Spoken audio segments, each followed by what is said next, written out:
Bahagi ng kasunduan sa pagitan ng OWA at Land Bank of the Philippines ay alisin ang bank fees sa scholar privilege sa pamamagitan ng isang modernong payroll system na pinamamahalaan ng naturang bangko. Ang inisyatibong ito ay nagbibigay garantiya na hindi na mababawasan pa ang natatanggap na pera ng mga OWA scholar sa mga bayarin sa bangko sa pamamagitan na rin ng makabagong auto credit facility o payroll system na ginawa ng LBP para sa mga scholar na anak ng mga OFWs. Nag-tie up kami ng auto credit facility. Doon po makikredit yung mga scholarship grant ng mga bata using the land bank account.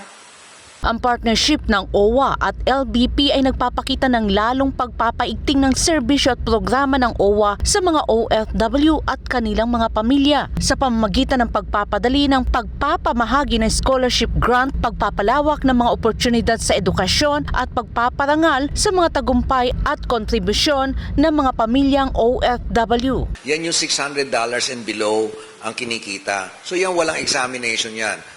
They just need to go to our regional offices. Kung merong slots, ay i-applyan na nila. So imagine kung gaano kadami at ganito kadami mapag-aaral ng OWA from first year hanggang makatapos. Bukod pa dito, ang OWA ay magbibigay pa ng karagdagang bilang sa OWA Development Scholarship Program o DSP mula sa 2,500 ay magiging 5,000 na ito na magbubukas ng mas maraming oportunidad para sa mga nagnanais na maging OWA scholar. And also, the good news is, meron kaming magandang usapan with the SM Group of Companies, BDO. Kadalasan, ang aming mga scholars ay kinukuha na kaagad nila.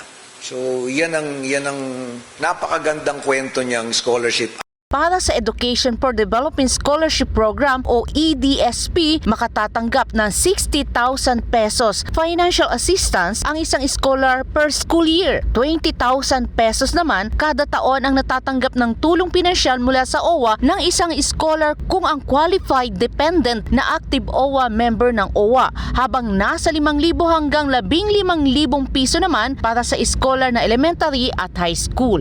Ayon naman kay Ignacio, kahit sinong OFW OWA active member ay maaaring mag-avail ng education and training assistance.